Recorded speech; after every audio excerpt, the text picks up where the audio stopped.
What is the look of Uruguay? It meets the eye placidly, comfortably, as if it were made partly of Ohio, partly of our western cattle and sheep country. Nothing spectacular. The other countries of South America have all the mountains, all the deserts, all the jungles. Uruguay has none of these, but nearly all of its land is useful. Southeast of Miami, Florida, about 5,000 miles, lies Uruguay. It is only 1/4 larger than Florida. It is the smallest of all the South American countries. It is wedged in between two big neighbors, Brazil to the north and Argentina to the south and west. The Uruguay River, the great arm of the sea called the Rio de la Plata, separate Uruguay from Argentina.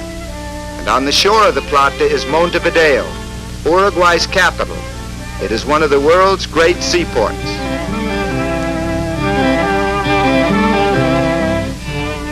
Montevideo is modern. It is 100 years younger than New York or Boston. There are few reminders of colonial days in Montevideo, but plenty of evidence that this is the chief city of a dynamic and progressive country. Of Uruguay's 2 million people, about 1/3 live here in the capital.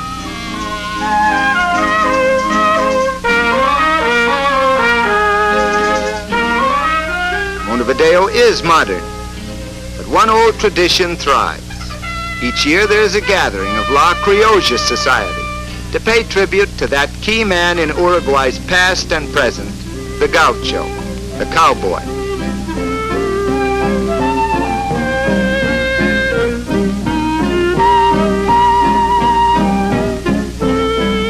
These are cattlemen.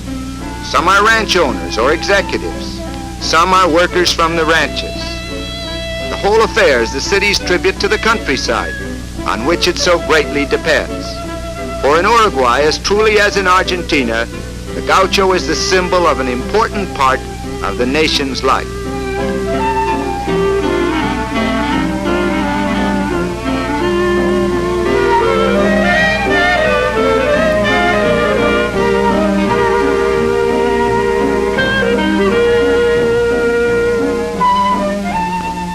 Another symbol, La Carrete, Montevideo's tribute to Uruguay's pioneers. From Spain and Italy they came and drove their covered wagons into the back country along the Plata. They came with their goods, their families, and with their love of the soil. Today their descendants are still working these pleasant farmlands.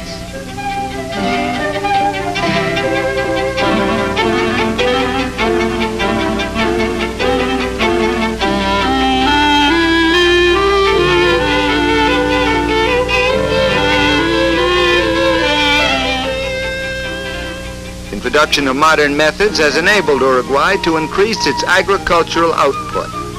The climate is temperate, the rainfall is dependable, and in the south, in the regions nearest the rivers, the soil is good. These farm workers are drinking mate.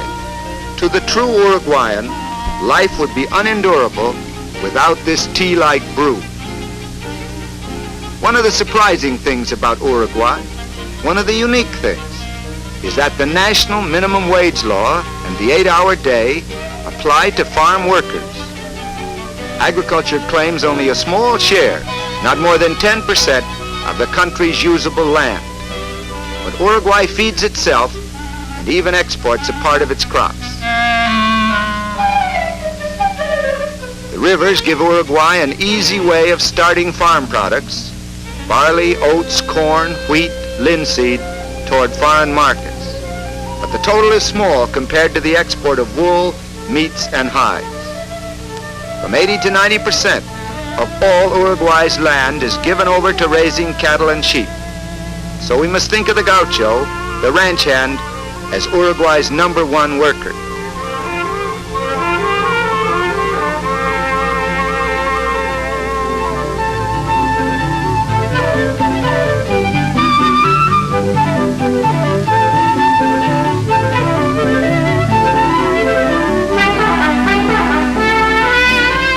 Cowboy boy of Texas or Wyoming has his equal anywhere, it is here in the South American cattle country. The gauchos have a long record, too, for there have been cattle on the plains of Uruguay for hundreds of years.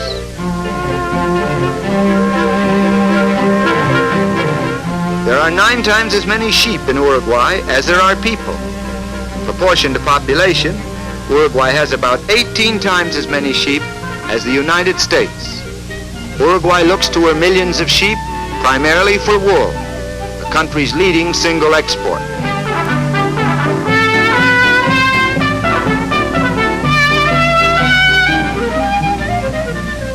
The state-controlled school system reaches every child, even those in the rural areas. Education is free, and it is also compulsory. The government furnishes free textbooks.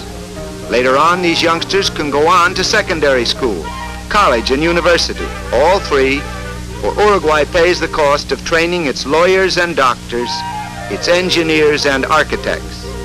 There is less illiteracy in Uruguay than in any other country south of the United States.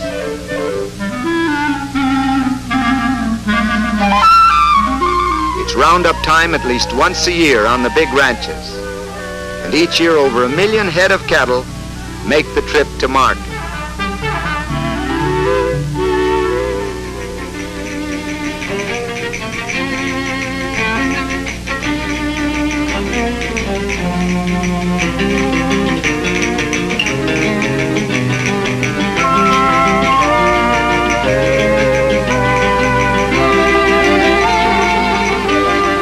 On the outskirts of Montevideo is the largest cattle market in the world. Unlike our stockyards, there are no fenced-in enclosures.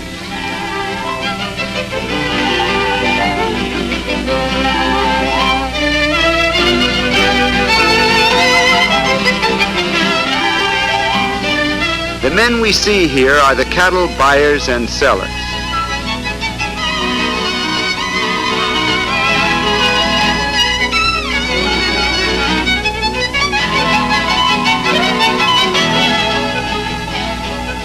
The leaner animals go to the saladero, where their meat is salted.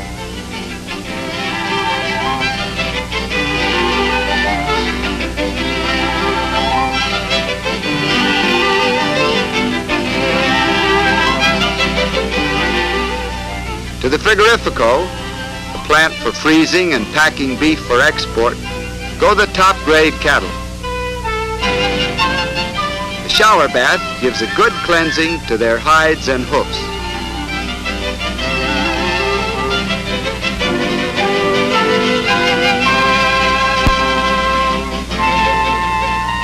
So here in full swing is Uruguay's other major industry. All of this beef is for export. The best customers are the British. Today, much of the beef, before it's frozen, is boned. This saves a lot of cargo space. The bones and other waste products will be ground up and exported as chicken feed and fertilizer.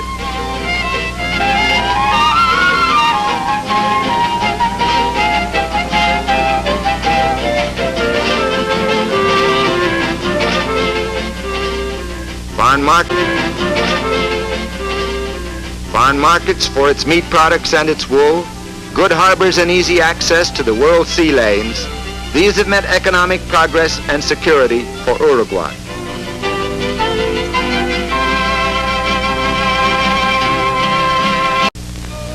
Uruguay's beaches are among the finest in South America. By national law, every Uruguayan is entitled to 2 weeks vacation each year with pay. And a lot of these vacations are spent on the shore. Besides, thousands come here every summer from Argentina.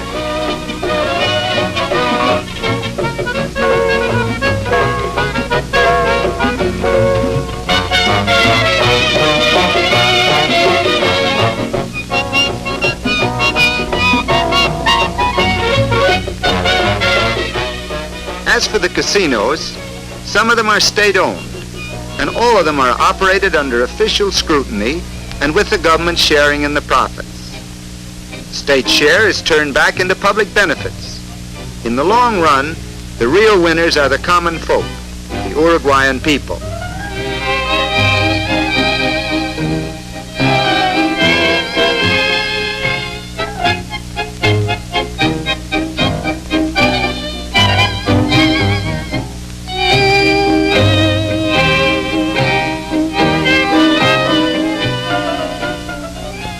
Montevideo, everybody seems to buy tickets for the public lottery.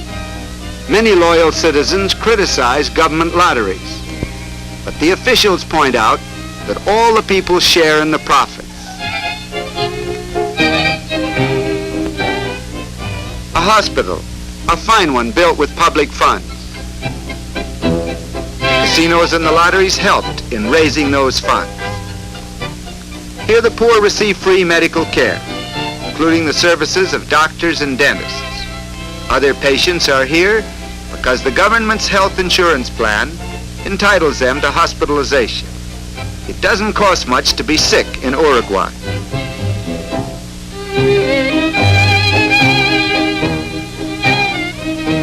The state-owned banks control all banking throughout the country. Government banks handle nationwide business in insurance, which is a government monopoly, in mortgages, housing, social security, pensions, and other forms of financing public welfare, as well as in straight banking. The whole system, utopian though it is taken for granted by the Uruguayans. Very few people are rich, very few are poor. There is little unemployment, and anybody can retire at 60 with a pension. A state-owned theater, a state-owned hotel, the headquarters of the government's unemployment insurance and pension administration.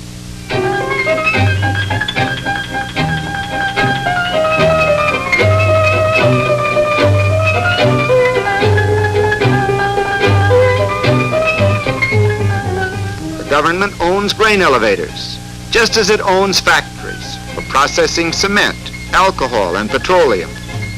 A citizen is free to go into business. The government will help him. And in many cases, the government will compete with him too.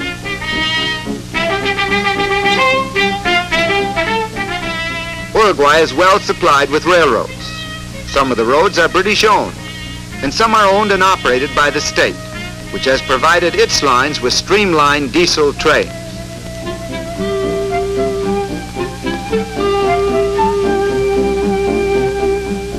These odd-looking tanks on automobiles are charcoal burners. Uruguay is without oil except by importation, so there's much use of charcoal burned in these tanks to form gas as a substitute for gasoline.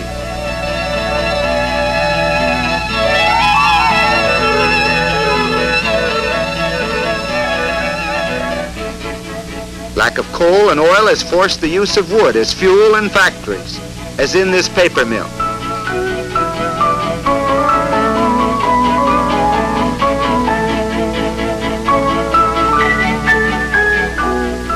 The straw isn't to be used as fuel. That's going into paper.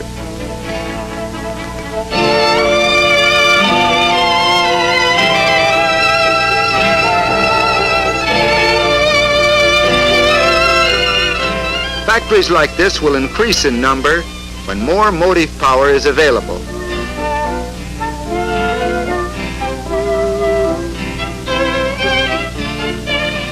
To that problem, the new hydroelectric dam on the Rio Negro is a large part of the answer.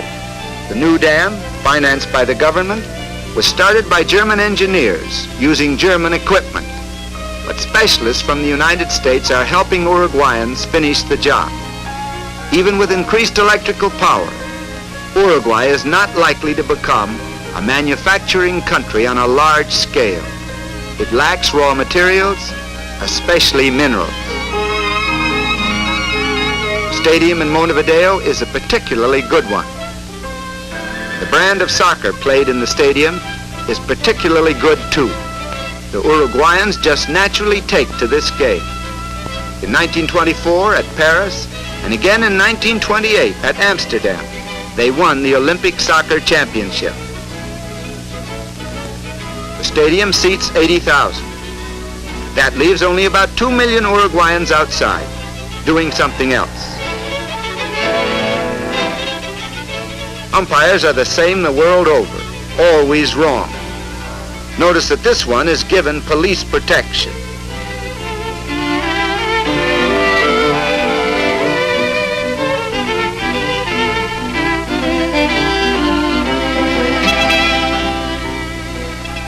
crowd is much like a baseball crowd in the United States. One reason why a visitor from the States feels at home in Uruguay. The fundamental and important reason for that feeling is that Uruguay has a large middle class.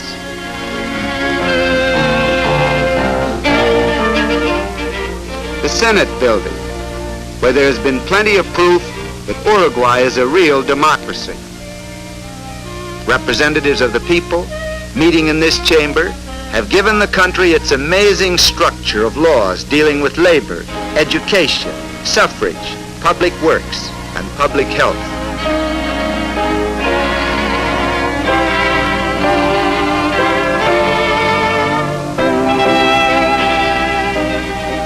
Note that some of the senators are women.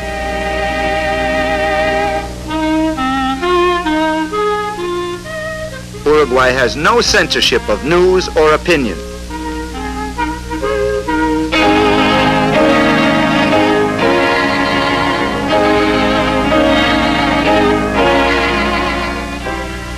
There is complete freedom of speech, a right which is often strenuously exercised here in the Senate.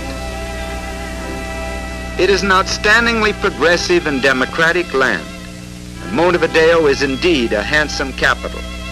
But in spite of modern skyscrapers and magnificent boulevards, Uruguayans know that the strength of their country has its roots in the soil and pastures of the interior. La República Oriental del Uruguay, to give it the full and official name, is wide, sunlit, and productive.